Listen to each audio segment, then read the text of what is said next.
All right, welcome everyone. Good afternoon. My name is Iram Mihal. I serve as the Assistant Director of Alumni Engagement here at Emory University. Before we get started, I'd like to share a few quick housekeeping announcements. The views and opinions expressed in the learning development webinars are those of the speakers and do not necessarily reflect the official policies, positions, or views of Emory University, the Emory Alumni Association, or their affiliates. The content provided is for informational purposes only and should not be construed as an endorsement. To minimize disruptions, we do ask that you keep your microphones muted. However, we encourage you to keep your cameras on and stay fully engaged in the conversation and share any questions that you have through the chat box. Also, please stay tuned at the end for a very quick announcement at the end of the session. And at this time, I'm going to go ahead and pass it along to our alumni career coach, April Walker Picaro, and she'll get us started and introduce herself.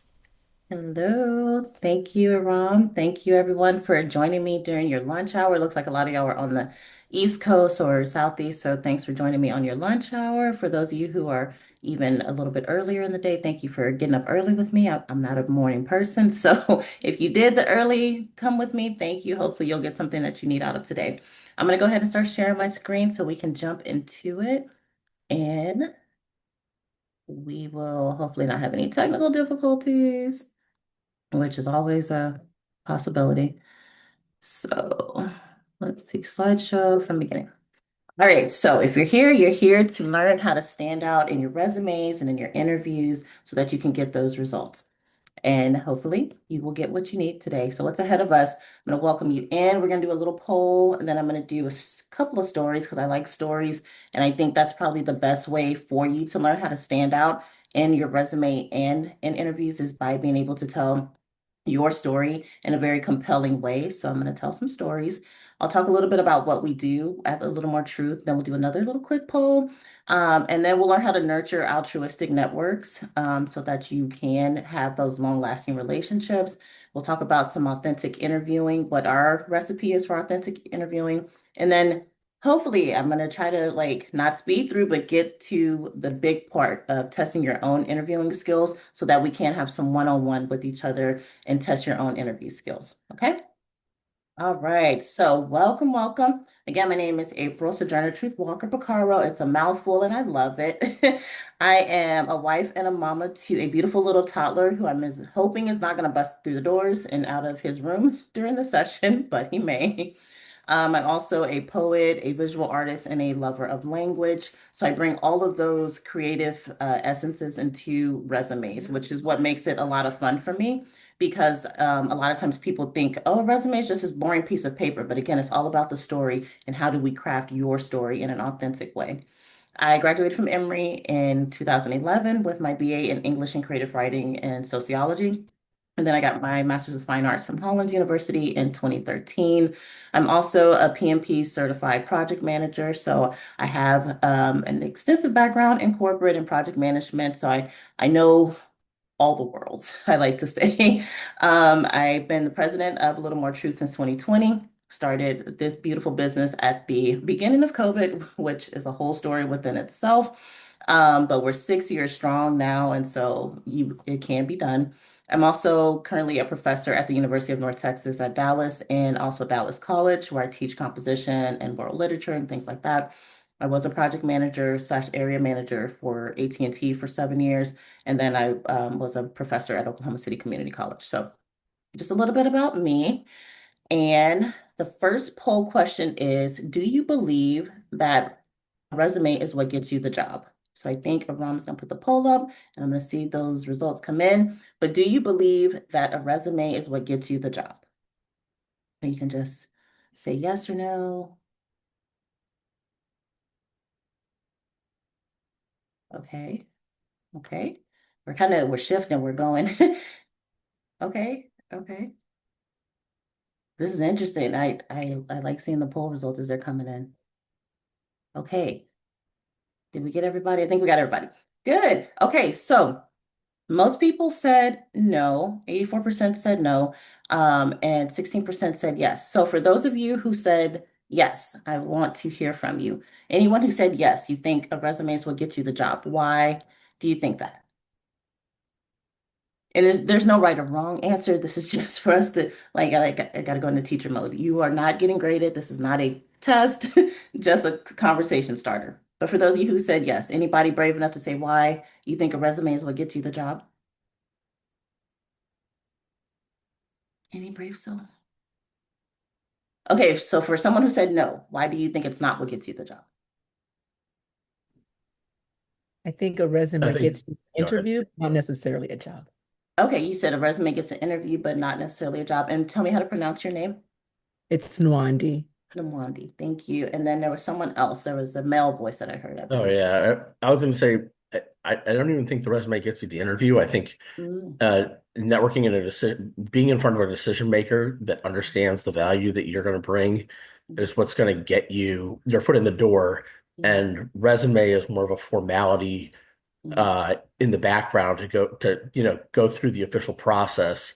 mm, Um, Especially in this day and era when AI is involved in sending out resumes. mhm, I've recently been told that if you apply to a job after the fourth day that it's been on the market, like because so much AI is just funneling stuff into these people, yeah. that they've kind of already established their bucket of folks to look at, unless it's Mm, just a job that always hangs out there, mhm. for the company.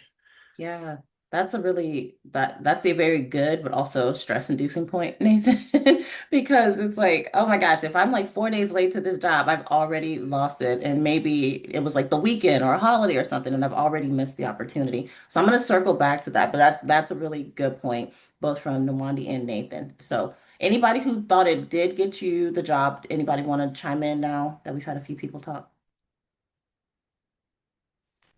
We No? have several responses in the Oh, chat. in the chat. Okay, let me see. Navigating all the things. Okay. No, interview And skills matter. Yes. I said yes because as a government contractor, Mm-hmm. when the government requires specific things, Mm-hmm. if it's not on the resume, the person isn't getting any further in the Mm. process. Okay. So, you know, you did there wasn't an in between. Yeah. No, it wasn't Um, in between. It was a but yes or a no. Yeah. right. And so the resume in my line of work is very important. There can Mm-hmm. be other things in your background, but if they're not on the resume, um, they're excluded because Yeah. people don't submit cover letters. Mm-hmm. So it's not like you can get it from there. So that's why I Yeah. said that. No, that's a very good point. What was your name? Pamela. Pamela, yeah, that's a very good point, and you pulled out a good thing as well that there was no in between because there is an in between. There's always like these factors of where are you applying, what are you applying to. So let's get into story time if my screen's going to go. So yes, in certain lines of work, you do need the resume because they're looking for certain things, but it's not necessarily the thing that's going to get you the job, right? It's the thing that's going to get you into the interview, as both I think Nathan and Nawandi said. It's going to get you kind of into the interview, but it's not necessarily going to get you the job. But a lot of times, what I've seen happen is that, and someone mentioned this in the chat, it's about the networks and the relationships that you're building that are going to allow you to even get to the point where you can submit a resume. And somehow I have lost looking at y'all. So I'm going to try to get back to seeing you all because it's me talking to myself. Okay. There you all are. I don't know if you can you still see my presentation or not really? Okay, good. So I like to apply for jobs on a regular basis just so I know and stay current with what's going on, both in my field and for my clients. And so in the last year, I've applied for four different positions. Two were teaching positions, one was a fellowship, and then what was the other one? One was a teaching position, but with like an independent company, like a magazine. And all four of those positions had different requirements and different timelines for how things were going to work, right? So in a school type setting, it's they're hiring in the summertime for the fall and the wintertime for the spring. They have their kind of timelines and you kind of know how those work. And then for like the fellowships, they were hiring in the spring for the fall or the winter for the fall. So it's like a 6 to 9 month type of waiting period where you put in the application and everything. And then for the independent magazine teaching position, they said they had a 4 month turnaround for when they were going to let you know. But I applied, I think, in April and didn't hear anything until December. And it was just to say, we're going to do an interview. But each one of those positions had different requirements. And so for the fellowship, that was kind of just, I saw it pop up on like Facebook. I think somebody posted, this fellowship is open at this university and you can apply now. And I was like, okay, I don't know anybody in this organization. I know I'm qualified for it, but I don't know anyone in this organization. Let me just put the application in and put it in, forgot about it. And then probably I think 6 months later, found out that didn't get the fellowship. I had forgotten about it, but didn't get the fellowship. And I was like, okay, that's fine. It probably wasn't for me anyway, but that's fine. Then the two university positions and college positions, the ones that I'm actually at right now, those came about because I was at a coffee shop and I was doing a writing circle that I started because I was a new mom. I had a 1 year old at the time. And I was like, I just need community. I need to like reach out. We're in a new city. I need to build community. How am I going to build community? Let me start a writing circle. What I do is writing. So let me start a writing circle that's just open for people. Started that and met some professors at both of the universities that I'm at now and told them I'm looking to get back into teaching in this new city. Don't know how to go about it because let me back up. I had applied for one of these colleges like in 2024. I was on their job search list every week. They sent me, we have an opening, we have an opening, we have an opening. But it wasn't for what I was looking for. And I was like, how do I even get into this system? I don't know how this school's system works. I know how it worked in another state, but I don't know how to get into this system. Well, turns out, I'm starting this community, creating this community, and I meet somebody in these systems, and they're like, hey, this is how it works. They're looking for these positions to fill. Are you interested? I was like, yes, I'm super interested.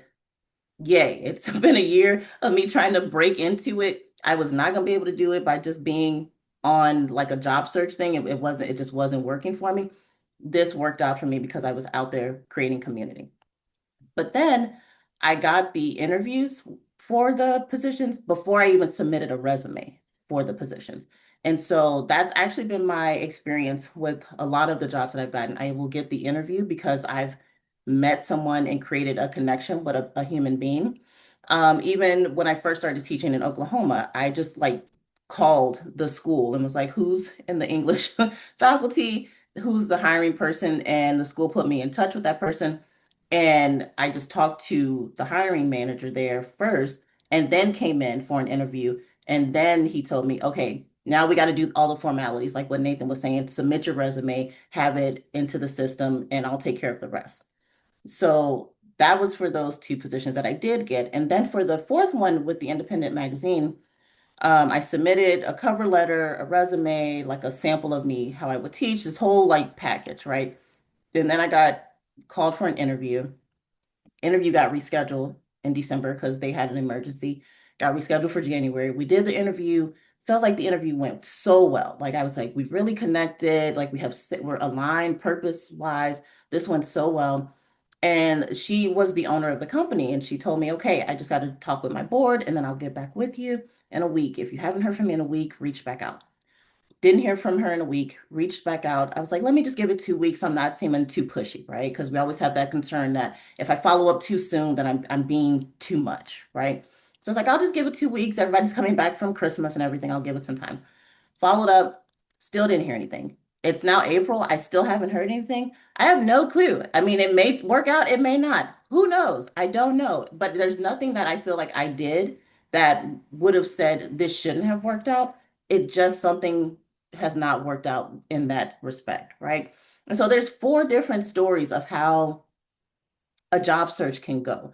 And I just read last week that right now, the current climate that we're in terms of timeline, it's taking about anywhere between 9 to 18 months for people to find jobs, which is nerve-wracking and stressful when you have like family to support and food that you need to put on the table and things like that.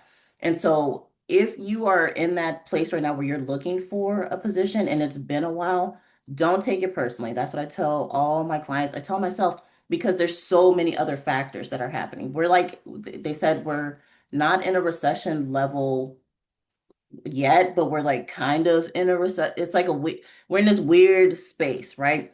And so there's all these factors that are out of our control that the best thing you can do is just be ready when the opportunity presents itself to you.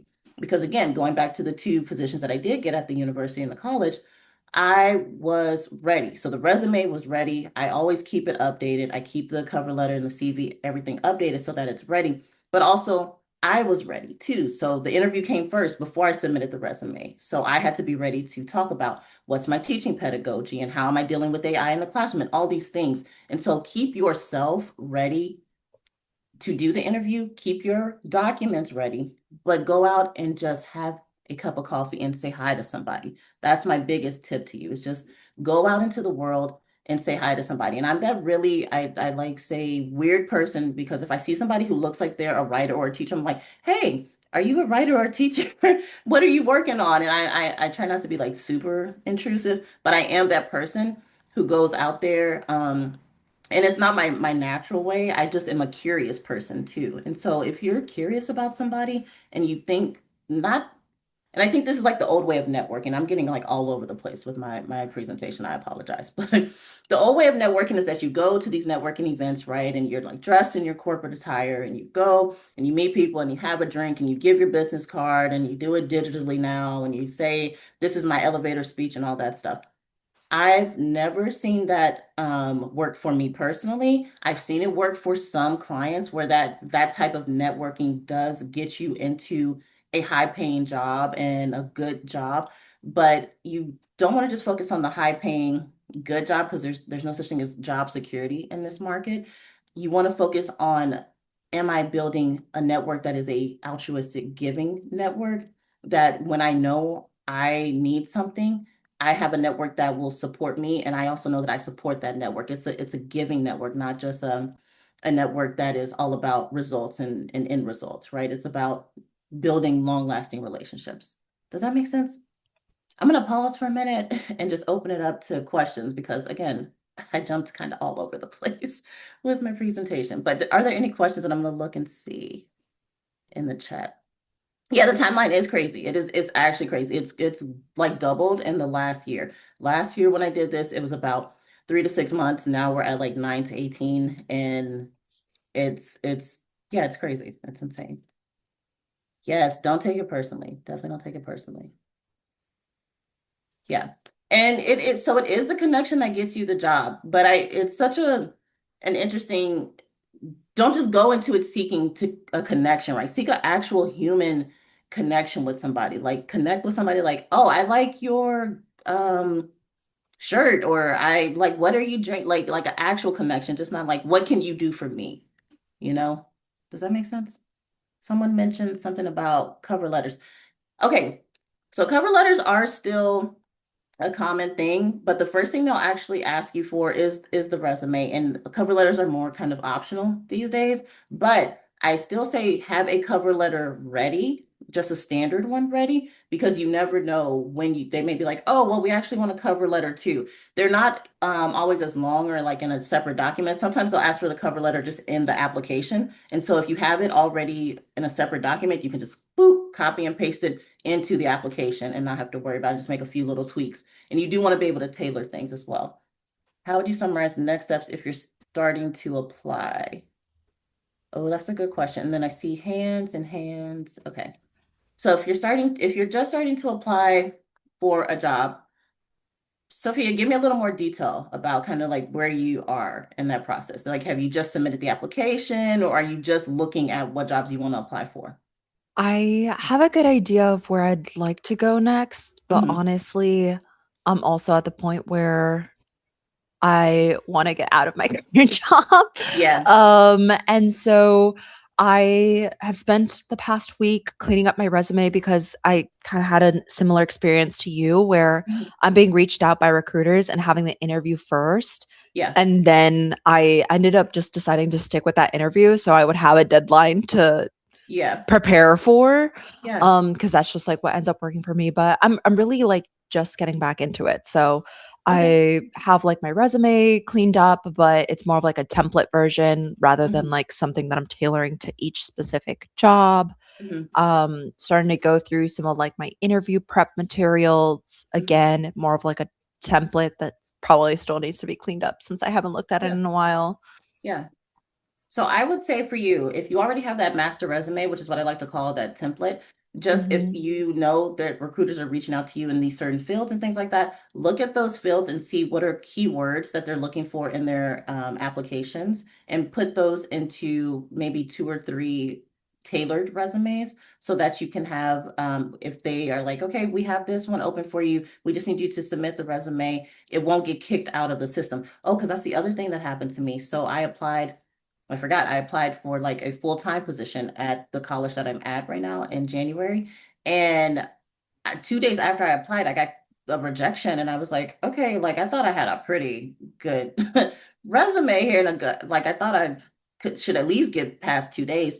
But it turns out I got kicked out of the system because of a poorly worded question on their part, and how I answered a poorly worded question on their part kicked me out of the system. And so luckily I knew like the chair of the department. So I was like, hey, I don't know what happened, but I got kicked out the system. And he explained that to me. I still didn't end up getting the job, but it was like a longer like turnaround of 3 months, which seemed more reasonable. But things can get you kicked out of systems as well. So I would kind of go and start tailoring your template resume to specific jobs that recruiters are putting out there to you.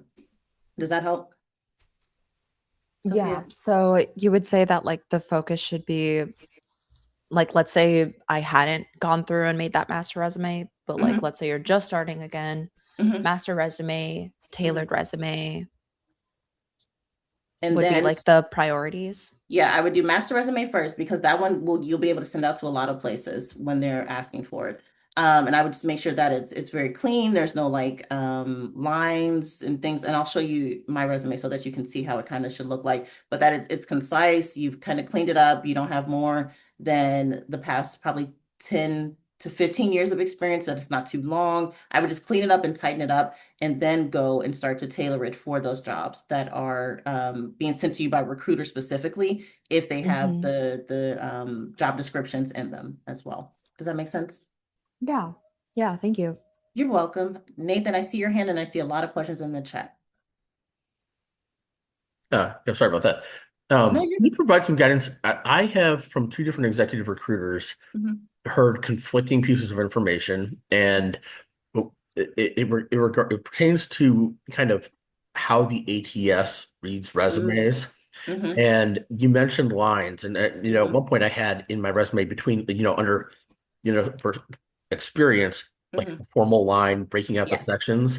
Yeah. And I even heard somebody say like the colon, like if you Mhm. did like Emory University colon and then your Mhm. majors. Uh, Yeah. it- I've heard conflicting information about how the system reads those things. Mhm. And outside of these executive recruiters, I mean, if you're not working with them, I would have thought these were easy Yeah. and commonly used things. And they're saying, nope, if you have a line, like Yep. that PDF is It's just showing up blank. Yeah, it's going to kick you out. So let me go ahead and show you my resume so you kind of see the formatting of it. Can y'all see? I don't know. I from current site. Can y'all see it? Somebody tell me yes Would because it I be can't see. possible to like zoom in more? Let me try. Da. Can you see it more now or no? Yes. And Yeah. you'll get Thank the you. presentation after, so you'll be able to see it as well. But Nathan, to answer your question, lines are a no-no. And also, I don't think too many people, except for like young people, are doing this now, but no pictures as well, because pictures can increase people's biases against you and things like that. But a lot of like early graduates and stuff were putting pictures in their resume. Don't put pictures. But if you see here, there's no lines under each section. There's just the bullets, which are fine, but there's none of the like lines breaking it down into experience and things like that. And so it needs to be very clean, which people think is kind of boring, but you don't want to have those lines. And even like this line right here between project manager and I don't know if this is in the way, writing coach professor and project manager, you need, if you're separating something like that, you need those type of lines. Those lines are okay. The lines under like your email and stuff like that are okay, but yes, it needs to be a very standard format. And usually what I do when I work with clients is I take it and I put it in the correct formatting so that it's not getting kicked out by applicant tracking systems. And what's happening with applicant tracking systems right now is AI as well is changing what they're looking for too. And so we're having to keep up with what AI is saying is the right thing to do. So it's just a weird place to be in. But again, if you just look at my formatting here, with no lines, just very clean, very, other than the bullets, there's really no like pizzazz in it. That's what's going to keep you from getting kicked out. And yes, if you're not working with a coach or someone, you wouldn't know this. And so if you have like the resumes where it has a section on this side and then it has a line here and a section on that side, you don't want that either. I don't know if I'm answering your question, Nathan, or making sense. It's No, one of those yeah. things that you have to know it or you don't know it. Which is I why when I work with clients, I try to just do that part for the formatting part for them. yeah, so I was just surprised because Mhm, early in the process, somebody told me I had the colon, and that's the first mhm, time it came up. mhm, I had Emory University colon, and then mhm. the areas of focus. Yeah. They said that wasn't a go, and at that time their Mhm, recommendation was a forward slash, which I mhm. thought optically looked weird. And Yeah. then I've been told the lines between sections, and then the third one that I was surprised with was so prior to my graduate studies, Mhm, I was told that it was very helpful, and a lot of people asked for it. Let's say you worked for three or four different companies in the same industry.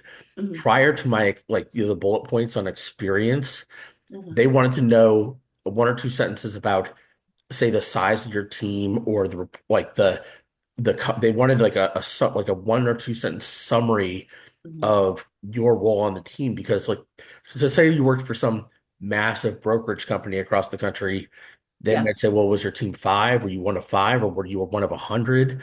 Mhm, And so that feedback was always consistent.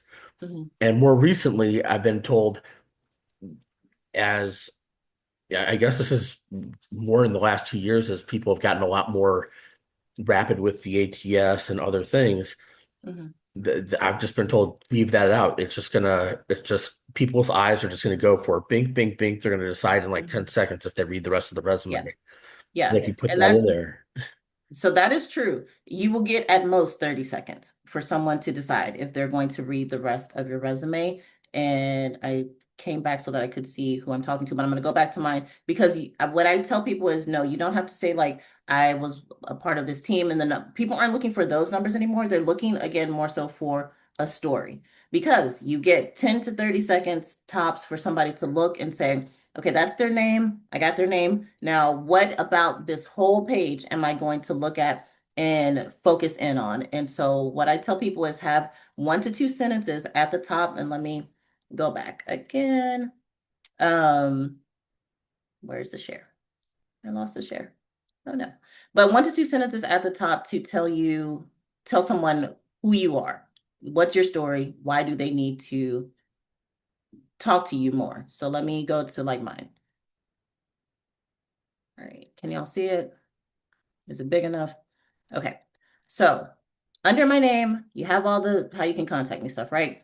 And then I have 3 words that kind of give someone a big overview of what I do. I'm a writing coach, I'm an adjunct professor, and I'm a project manager. Those are my big fields of focus, right? So right away, someone could see my name and be like, oh, project manager. Okay, this is what we're looking for, right? Maybe let me look a little bit further and see what this person does.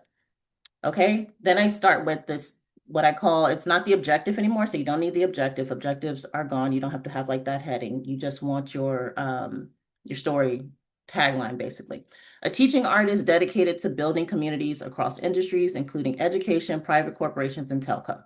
If someone read nothing else about me, right, they would be like, okay, this person is very diverse in what they do. They have telco experience, they've worked with corporations, they're in education, and they're a teaching artist. I don't know what that means, but maybe it could work for what I'm going for, right? So they wouldn't have to go any further. Then they may go back up and be like, writing coach, what does that mean? Adjunct professor, what does that mean? And they could pick and choose where they wanted to go in my resume. So it's kind of like a roadmap for someone to say, okay, I'm interested in one part of what this person does. Let me go see where else in their resume I want to go look. So if they're saying I want to go look at the teaching, they would go to professor. If they want to go look at the writing coach, they would go right here to a little more truth. If they wanted to look at private corporations and telco, then they would go down to AT&T senior project manager.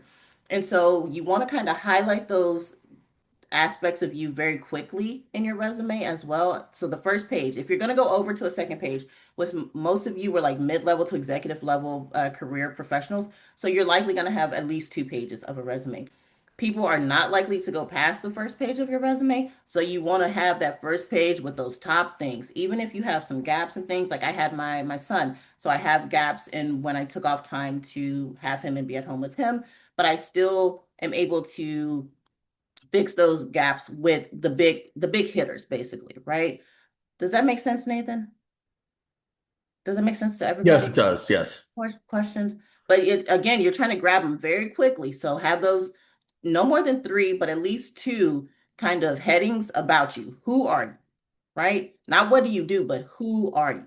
Then go into very quickly in no more than 2 lines, no more than 2 sentences, a little bit more about who you are. Then when you get into your experience, you can develop it a little bit more, but not too much because again, people's eyes are going to gloss over. I was a hiring manager for AT&T, and T, and so I looked at hundreds of resumes from both national and international resumes. And when you're looking at that many resumes, even as somebody who cares about a story, there were times where it's like, this is just too much information for me to take in because there wasn't enough spacing, right? It was just like all packed in there. And it was like, I can't focus on what this person's story is, and I don't have enough time to do that, right? And I was a person who cared about looking at people's resumes. My other peers who were just like, I'm gonna go to their education. Somebody may just scroll right down to your education, and be like, not the educate. I'm not a fan of the Sooners, right? And you get tossed like that. There's all these things. If you get even past the applicant tracking system, the software to a person, right? But the first thing is getting you past the software into a person's hand, and that's taking out those lines and unnecessary things like that. Bonnie, I see your hand is raised. Yeah, hi.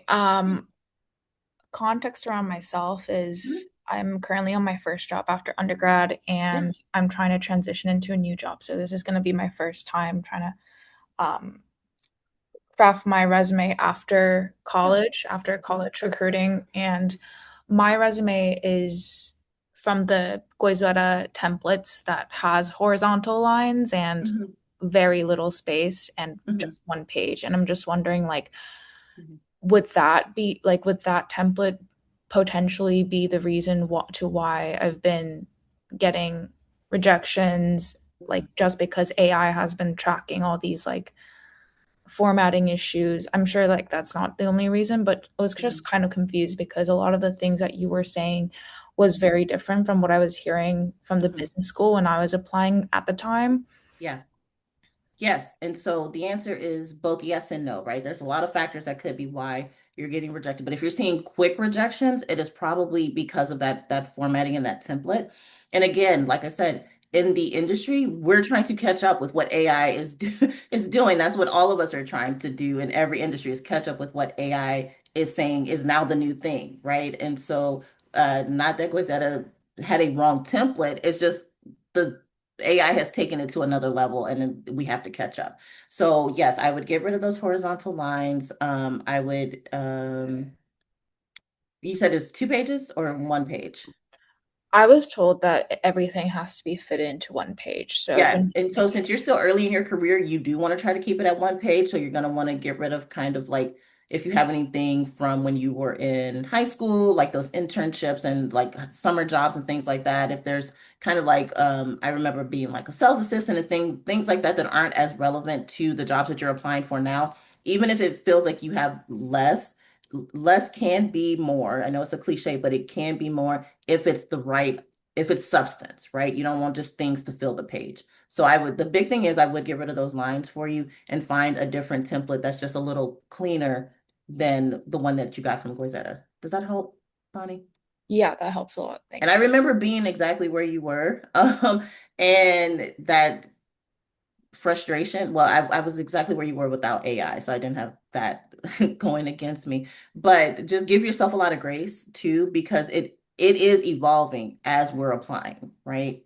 And you're also in competition with people who are mid-level and executive level career changing and things like that. We're all competing with each other in this very unfair bubble of resources that shouldn't be scarce, but are being presented as scarce. Yeah, while I have you, I have Yeah. another question, but not necessarily related to resume. But Mhm. would this be a good time to ask that question, or are we just going to be focusing on resumes? I mean, if you're asking me like about which dog you should get, we probably aren't talking about that right now. But yeah, if you can throw it to me and then I'll Yeah, try to answer it if I can. just more about networking because I Yeah. know a lot of people have been talking about connections getting jobs. Hmm. In the past, networking was a lot easier at school because a lot of companies have been coming to campus and you Hmm. get the opportunity to be connected with all these people.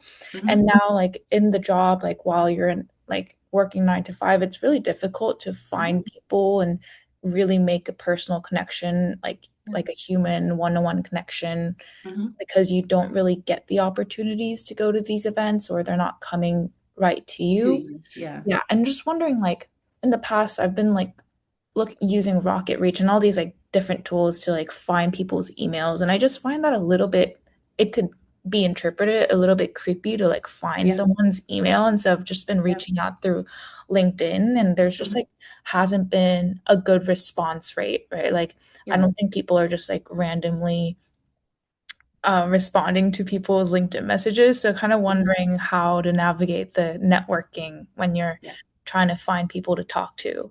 Yeah, that's a great question. And this is not the popular like opinion, but it's my experience. I've never seen anyone get a job from LinkedIn. Like I've never seen anyone get a job from a LinkedIn message or from applying on LinkedIn. Even I've never had a client that's gotten a job from LinkedIn directly. That may have been like a springboard for them to maybe see what's out there, but it's never been the place. So that's how I kind of guide people. But if you are wanting to reach somebody on LinkedIn, I don't think too many people are putting their numbers out there, but if they are, I'm old school. I would just find a telephone number and call somebody rather than putting in a message where people probably aren't checking it as much. People are more likely to pick up a phone than they are to check a LinkedIn inbox or just their email inbox because they just get flooded with stuff. But they're more likely to pick up a phone unless you're very big on screening your calls, and then you probably aren't. But I would probably try to call somebody. And then again, I would just go back to even more old school, not looking for somebody necessarily in your field, right? But just going out and meeting people in the world in general, because you never know who's the person at the grocery store in the line in front of you that may be just getting their groceries, but they're also like this executive, or who's at the coffee shop and they know someone because their cousin is in this field. You just never know who knows somebody. And so often we get caught up in being just in our little bubble zones of just everybody's networking in the same little bubble zone, right? And so everybody's competing for the same resource. But if you expand your reach to just having those human connections and seeing somebody like, oh, you're picking up an eggplant, like what are you making with that recipe? And then you start talking with somebody, you just never know how those connections can lead to something. And I've seen much more success with that type of networking or connecting than the traditional networking where you go, and especially if you're working a 9 to 5, you may just be lucky to go to the grocery store, right? And be able to get out and do something for yourself. If you're going for a run and you see somebody else running, like just talking to people in general is my biggest way of saying this is how you build an altruistic network versus a network that's all about transactions, which is what you see more in traditional networking. Does that help? Yeah, appreciate it. Thank you Like so just much. live your life and connect with people. And I promise you, you will probably find somebody who is wanting to do the same thing as you at some point. Got it. Thank you. You're welcome. Jen, I see your hand and there's probably questions in the chat. So Ron, please tell me if I'm missing something. But Jen, I see your hand. Yeah, hi. Hi. So I have close to 20 years of experience, and I'm in Hmm. a creative industry that's Yes. going through a big transition right now. So I've been laid off, Okay.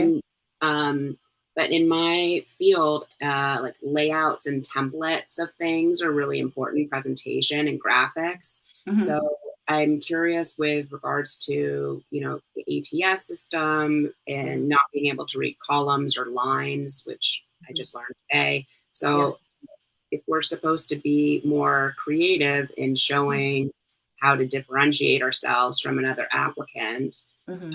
how are we supposed to do that with the strict confines of these new tracking systems? Yes, so that's a great system. That's a great question. And because I am in the creative field as well, I know how to navigate that. So you still want to have the basic, kind of boring resume like this. I had a client who she was in marketing and creative digital marketing, and she was like, I can't be boring, April. I need it to be pink and I need pictures and I need to show what I do.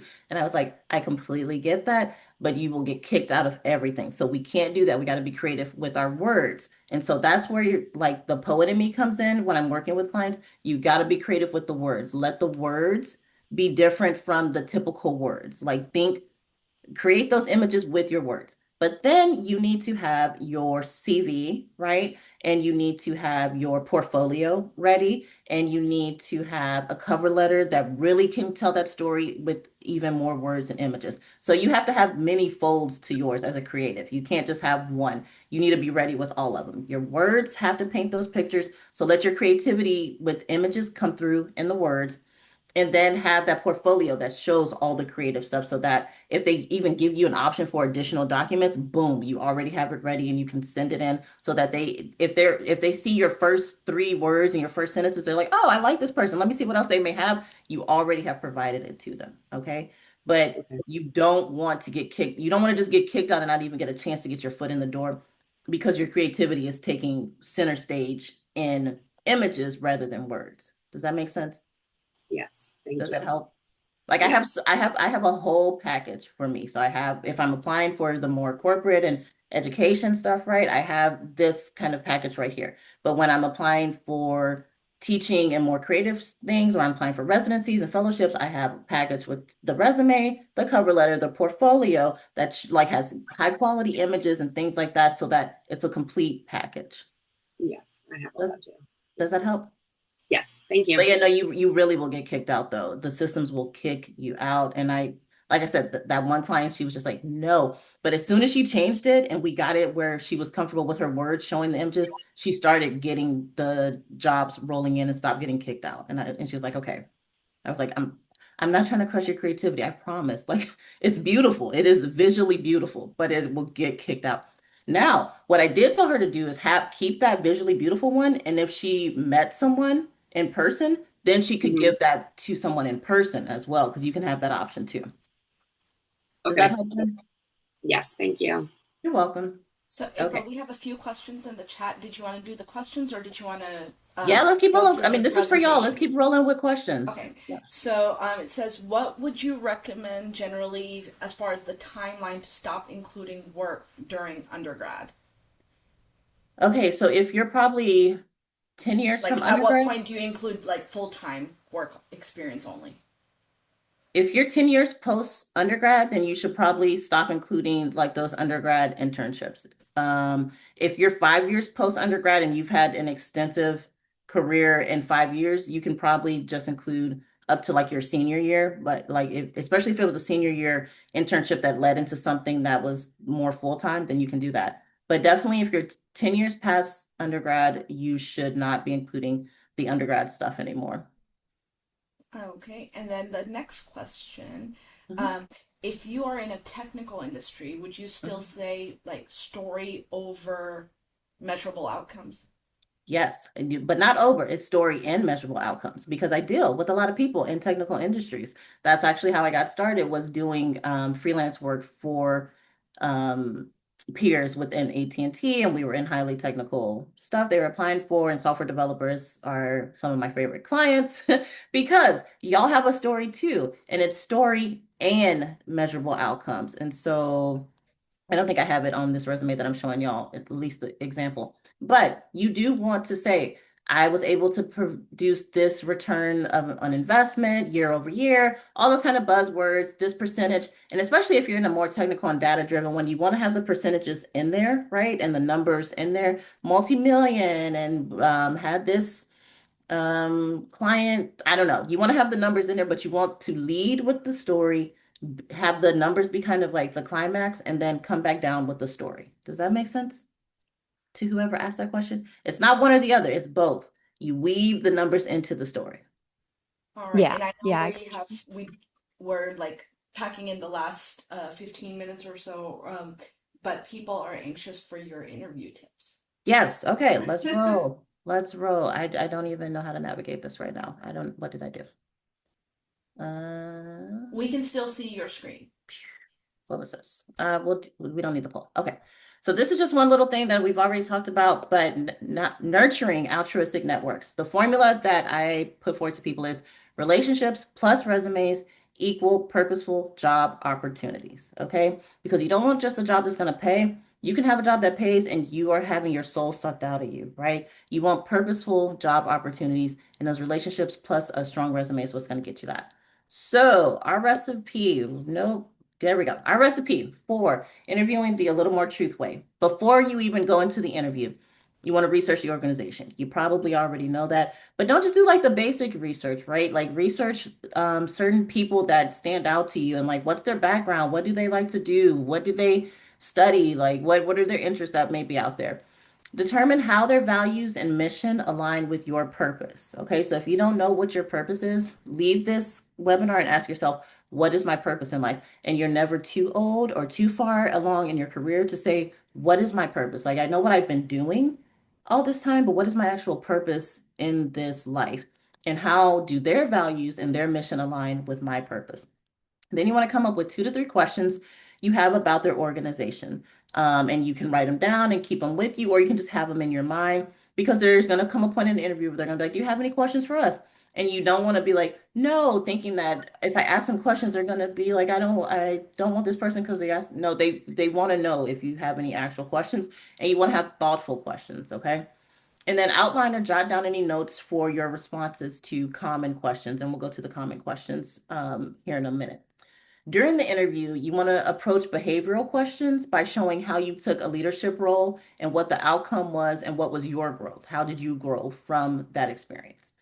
Approach personality and interpersonal questions with specific but succinct image-driven answers that show you have a growth mindset. So again, it's all about the story. You don't want to go too far off script, and go into, well, when I was 6, and you keep it relevant, keep it succinct, but have a story that's going to stick with them. And then approach gotcha questions with honesty and vulnerability that highlight your versatility. This is probably the one that scares people the most, is that honesty and vulnerability. You don't have to, again, lay it all on the line, but you do want to show that human side of you that people can connect with, that also show how you're a versatile person as well. Okay.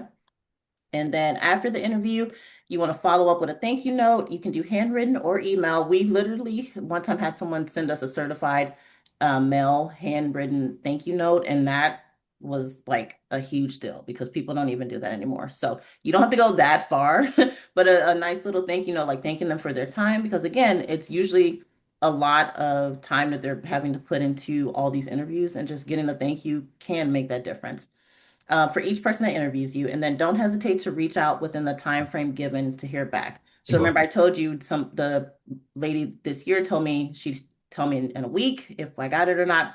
I gave her 2 weeks just because I was like, I'm not that pressed for it, and I know it's the holidays, but do reach back if it's something that you really care about and something you really want to know about in terms of if I got it, how they do, were you in the process, reach out within that time frame.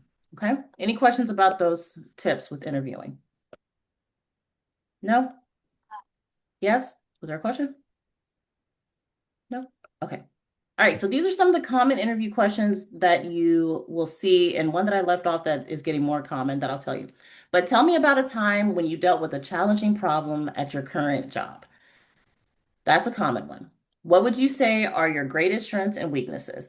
And a lot of times people will say, well, I don't really have any weaknesses. Everybody has a weakness. We all know we have weaknesses, but how do you frame it as this is my strength and this is something that I'm working on, right? You don't have to say this is a weakness, but this is something that I'm working to build on. That's how you want to kind of answer that question.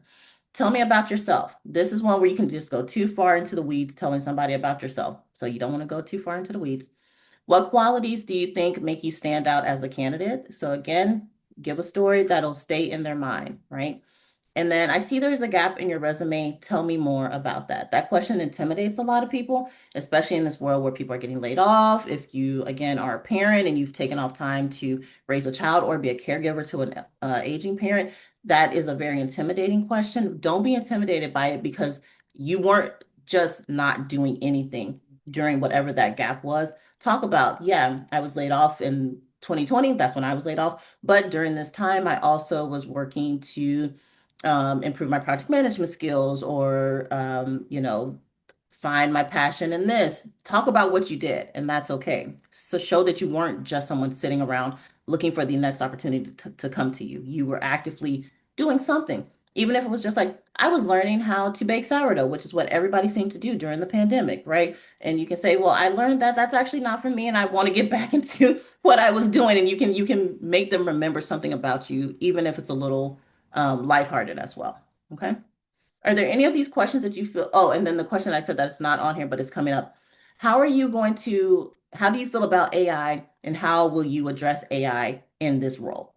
Especially if you're in education or in anything creative, that's a big question that's coming up on the opposite end of like, how do you feel about AI and how do you feel that AI should be used in our field of teaching or creating art and things like that? If you're more in tech, they're asking more like, okay, what have you been doing with AI? How have you been incorporating AI into your role currently? How do you see AI helping in the future? So it depends on what you're applying for. If they are pro AI or like a little bit wary about AI and you need to know what your field is looking for. Does anybody have any of these questions that they feel like they struggle with, that you'd like to kind of practice your response to in our last few minutes, or any interview questions that you'd like to just practice a response to, or any other questions? This is your time. What's your take on why are you leaving your current job? That's a good one. That's a good one. So, if you're leaving your current job because it is, well, let me ask you, are you currently leaving a job that you want to talk about, or is it just kind of a general question? Yeah, I am. Okay. Okay. So, are you currently leaving that job because it's somewhere that is not where you want to be anymore? Or like what's the story behind it? Well, we had like a department shift Hmm. and I ended up taking a new role with increased responsibility, but they also never hired someone to backfill my previous role. So Hmm. I'm currently Doing working two two jobs. jobs. Yeah. Yeah, for the Okay. price of one, Okay. which is not ideal. And Yeah. so that's like, I guess, the more logistics, but I would preferably like to stay in my industry, but I'm also understanding of like what the job market is right now. Hmm. And as long as it's like still developing my career and I'm getting paid what I feel like I'm valued at, Hmm. happy with that too. Okay, so you kind of just answered your own question. You just need to tweak it a little bit. So if someone were like, why are you looking to leave your current job, right? You say, well, we were having some shifts in organization and it wasn't aligned with how I was looking to develop my career further. I'm looking to develop my career in these ways. I'd like to stay within this field, but I want to develop in a new direction. Does that help? Yeah, I guess like when I was kind of researching on how to answer this question, Hmm. they specifically mentioned not to talk about like the pain that I'm feeling currently and just Yeah. focus on the future. Yeah, and so that's how, if you notice what I did, I knew you were like, no, I'm doing two jobs for the price of one. I'm not getting paid for it. I'm not being valued. I don't want any of that anymore, right? But I didn't say any of that. How I addressed that was saying we had some organizational changes. They don't align with where I want to develop myself in the future. I'd like to stay in this or not in this organization, but in this field. I just want to develop in a new way, right? So you're addressing that you want to grow and learn and stay in this industry. You just want to do it in a new way. They will be able to read okay, there's some tension there that she doesn't want to have anymore, but she's still someone who's growth minded and wants to grow and develop, and we can work with that. Gotcha. Okay, Does yeah, that that's help? super helpful. Thank you. Yeah, you don't want to go into like, I hated this place. It was taking all my time. You don't want to go into all of that. You just want to say, you want to address there were changes. They didn't align with where I am currently. I still want to grow and develop in this way. Those are kind of Gotcha. buzzwords that you can use. Does that help? Yes, thank you. You're welcome. Anybody else? Questions that you have seen, that you struggle with, that you want to work through responses to? So we have a couple of questions in the chat. Okay, and then I saw Janika. Is that how you say it? Yeah, I was just going to piggyback off of what she was saying. Mhm. Not the question I would want to know is not why you're leaving your previous job, but why it took you so long to get this job. Like, if you've been out of the market for a while, like, how do you explain that? Or like, what's a good way to answer Yeah. that?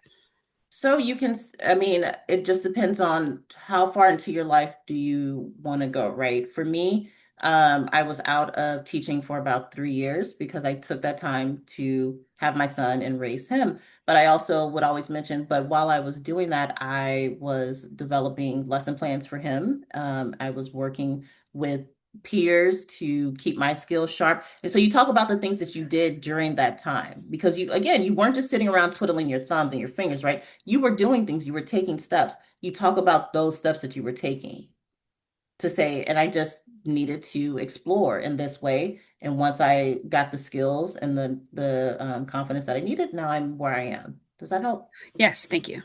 You're welcome. And then I know Arami said we had some questions in the chat. Yeah, we do have a couple of questions in the chat, but we are very close to the end of I time, so I'm know. gonna I'm do so sorry, y'all. I feel like I just some quick rambled. announcements real quick. This has been amazing. Um, based based on your feedback, so you're gonna have, as soon as we end the meeting, a survey is gonna pop up. Fill that out. Let us know in that survey if you want, because April's sessions are always amazing. We always run out of time because you guys I'm have so wonderful sorry, y'all. I questions. talk too much. Oh no, you address people's questions, and I love that. And our audience loves that. But let us know if you would like a part two for this to continue the conversation. But in the meantime, you will get an email with the recording, and you will also get an email with April's contact information. As an Emory alum, you get a free 30-minute consultation with April and our other coaches. So take advantage of that. All the information that you need to get that set up will be in that follow-up email. And also, we do not have a session scheduled in May because we have a lot of things going on for commencement. So our next session will be in June, and that's on leadership pivot points with a panel of our alumni coaches. So thank you guys again for being here. Like I said, I will share the presentation slides and April's contact information in a follow-up email. You guys are welcome to connect with her on LinkedIn, and then of course follow up with her contact information. Thank Yes, you thank again you for all so being here. much. Thank you. Please reach out to me. I'm so sorry I didn't get to reach everybody's questions, but thank y'all for just spending time with me. I really appreciate it. Thanks everyone. Have a wonderful day. Bye-bye.